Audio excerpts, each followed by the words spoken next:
Vaishnavi, I think I'll start with you.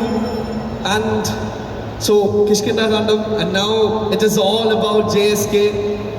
റിലീസിന് ഇനി ദിവസങ്ങൾ മാത്രമാണ്. So how was your experience? എന്താണ് നമ്മുടെ കൊച്ചിയിലെ സിനിമയെ ആഘോഷിക്കുന്നവരോട് പറയാനുള്ളത്? ഹലോ, ഓക്കെ അല്ലേ? ഓക്കെ, JSK ആക്ച്വലി ഒരു തിയേറ്റർ വാച്ച് ചെയ്ത മൂവിയാണ്. സോ ഫസ്റ്റ് ഡേ തന്നെ എല്ലാവരും പോയി കാണുക. ആക്ച്വലി ഈ സിനിമ ഞങ്ങൾ 2022 തുടങ്ങുന്നത്.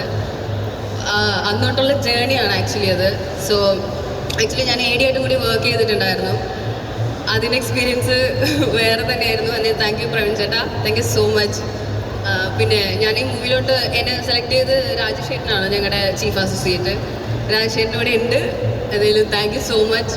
ഇത്രയും വലിയൊരു സിനിമയുടെ ഭാഗമാവാൻ സാധിച്ചതിൽ ഒത്തിരി സന്തോഷം. ഞങ്ങൾ ഭയങ്കര എക്സൈറ്റഡ് ആണ് ആക്ച്വലി. പടം ഇറങ്ങുന്നതിൻ്റെ എല്ലാ സന്തോഷവും എക്സൈറ്റ്മെൻറ്റും ഞങ്ങൾക്കത് പറയാൻ പറ്റില്ല. ആക്ച്വലി ഞാൻ ഷെയറി. എന്തായാലും താങ്ക് യു സോ മച്ച്. എല്ലാവരും സപ്പോർട്ട് ഉണ്ടാവണം, എല്ലാവരും മൂവി കാണണം. കണ്ട് എന്താ പറയുക, നിങ്ങളെല്ലാവരും കൂടി ഇതൊരു വലിയ വിജയമാക്കി തരണം. Okay, thank you so much. തീർച്ചയായിട്ടും very well said. And Aparna, over to you. എനിക്ക് ഒരുപാട് സന്തോഷമുണ്ട്. ബിക്കോസ് ഇതെൻ്റെ ഫസ്റ്റ് മൂവിയായിരുന്നു. ലൈക്ക് ഇത്രയും വലിയ വലിയ ആക്ടേഴ്സിൻ്റെ കൂടെ ഉള്ളൊരു എക്സ്പീരിയൻസ്. കാത്തിരിപ്പായിരുന്നു കുറേ നാളായിട്ട്. കാരണം ഇത് കഴിഞ്ഞ് വന്ന മൂവി റിലീസായി, ബട്ട് ഇത് റിലീസാവുന്നില്ലായിരുന്നു. സത്യമായി ഇതിപ്പോൾ റിലീസാവാൻ പോവുകയാണ്. ഒരുപാട് സന്തോഷമുണ്ട്. ബിക്കോസ് ഇത്രയും നല്ല ആക്ടേഴ്സിൻ്റെ കൂടെ ഒരു പേഷ്യൻ ചെയ്യാന്ന് പറയുന്നത് ഭയങ്കര ബ്ലെസ്ഡ് മൊമെൻ്റാണ് സീരിയസ്ലി. ആൻഡ് സാറിനെ കണ്ട ഫസ്റ്റ് ടൈം തന്നെ എൻ്റെ കയ്യിൽ നിന്ന് പോയി. ലൈക്ക് ഞാൻ ഫുൾ പാനിക്കായിപ്പോയി. അത് ഞാൻ പറഞ്ഞിട്ടുണ്ടായിരുന്നു. ബിക്കോസ് ആ ഇൻ്റർവ്യൂവിൽ പറഞ്ഞിട്ടുണ്ട്. ബിക്കോസ് ഞാൻ ഒരു കാണുമെന്ന് പ്രതീക്ഷിച്ച ആളല്ലല്ലോ. ഇത്രയും വലിയൊരു ആക്ടറിനെ നേരിട്ട് കണ്ട് ആ ഒരു കോട്ട് സീനിൽ സാറിൻ്റെ ഡയലോഗും കാര്യങ്ങളൊക്കെ കേട്ടപ്പോൾ ശരിക്കും തോന്നിച്ചു. സോ ഞാൻ വെയിറ്റ് ചെയ്യാണ് മൂവി റിലീസാകാൻ വേണ്ടി. ഒരുപാട് സന്തോഷമുണ്ട്. എല്ലാവരും പോയി മൂവി കാണുക. അത്ര അടിപൊളി മൂവിയാണ്. ഫസ്റ്റ് ടൈം കാണുന്നതിന് മുമ്പ് ഭയങ്കര പേടിയായിരുന്നു. ഇപ്പോൾ സാറ് ഭയങ്കര എക്സൈറ്റ്മെൻറ്റ്. അതെ, ആക്ച്വലി ഇവളെൻ്റെ അടുത്തിരിക്കുകയായിരുന്നു. ഇവള് സാറ് വന്നിട്ടപ്പോൾ എനിക്ക് പോസ്റ്റ് പോകണമെന്ന് പറഞ്ഞിട്ട് തോണ്ടി ആക്ച്വലി നമ്മൾ ബ്രേക്ക് പറയുന്ന വരെ ഇവളെന്നെ ശല്യം ചെയ്തുകൊണ്ടിരിക്കുകയായിരുന്നു. പേടിച്ചിട്ട് ഇത് പറയാം, എൻ്റെ കയ്യും കാലം കറക്കണമെന്ന്. ആൾക്ക് നല്ല എക്സൈറ്റ്മെൻറ്റ് ഉണ്ടായിരുന്നു അന്ന്. പിന്നെ സെക്കൻഡ് ഡേ സാറിനെ കണ്ടപ്പോഴാണ് ആള് ടെൻഷനൊക്കെ കുറഞ്ഞത്.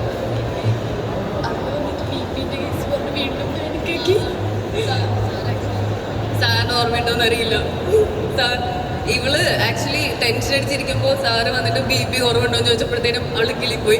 അവള് ലൈക്ക് എനിക്ക് തല കറങ്ങണു എന്നൊക്കെയാ പറഞ്ഞത്. ഞാൻ എൻ്റെ ലൈഫിൽ എക്സ്പെക്റ്റ് ചെയ്തതല്ല ഇത്രയും വലിയൊരു ആക്ടറിൻ്റെ കൂടെ അഭിനയിക്കാൻ പറ്റും എന്നുള്ളത്. സോ ആ ഒരു എക്സൈറ്റ്മെൻറ്റും എന്താ സാറിനെ കണ്ടൊരു ഇതും എല്ലാം കൂടെ ആയപ്പോഴത്തേക്ക് ഭയങ്കര സന്തോഷവും എല്ലാം കൂടി ആയപ്പോഴത്തേക്ക് കഴിഞ്ഞു പോയതാണ്. ഇവര് രണ്ടൊരു സെറ്റിൽ ഇങ്ങനെ തന്നെയായിരുന്നു. ആർക്കെന്ത് സംസാരിക്കുന്ന മാറി മാറി മാറി മൈക്ക് അങ്ങോട്ടും ഇങ്ങോട്ടും മേടിച്ച് ആകെ ബഹളമാണുള്ളവര്. But anyway, ആ ഒരു excitement, we are all waiting for the day. So നിങ്ങൾ പറഞ്ഞ പോലെ തന്നെ we'll all be in the theater. So ഒരു നല്ല കൈഡി കൊടുക്കാം, like you know, like for journey ahead. ഇപ്പോൾ പറഞ്ഞ പോലെ your first movie. ഇതിലും നമ്മൾ പറഞ്ഞില്ല, ഇതിലും നല്ലൊരു തുടക്കം എൻ്റെ അമ്മ. So I can see the excitement on your face. എന്തെങ്കിലും പറയാനുണ്ടോ? അല്ല, മൈക്കിൽ ഫസ്റ്റ് മൂവിയാണ്, അത് കഴിഞ്ഞ് ചെയ്തത് റിലീസായി. ബട്ട് ഇതാണ് എൻ്റെ എന്താ പറയുക, കുറേ എക്സ്പീരിയൻസ് ചെയ്യാൻ പറ്റി. കാരണം എന്താണ് സിനിമ എന്നുള്ളത് പഠിക്കാൻ പറ്റി. എനിക്ക് ഒന്നും അറിയാണ്ടാണ് സെറ്റിൽ വന്നത്. പിന്നെ എന്താ പറയുക, അനു എന്നെ ഒരുപാട് സപ്പോർട്ട് ചെയ്തിട്ടുണ്ട് ആക്ട് ചെയ്യുന്ന ടൈമിൽ. അനുവിൻ്റെ ഫ്രണ്ട്സ് ആയിട്ടാണ് രണ്ടുപേരും ഓൺ സ്ക്രീൻ വരുന്നത്. സോ യാ, ഓക്കെ, 3 പേരൊരു കോംബോ ആണ്, ഒരു ട്രയാങ്കിൾ കോംബോ. ഓക്കെ, സോ നമ്മളെല്ലാവരും കാത്തിരിക്കുകയാണ്. എനിവേ, വൺസ് അഗൈൻ ഒരു നല്ല കൈഡി കൊടുക്കാം for both of them. Thanks a lot for joining and we are all waiting for the day. Thank you.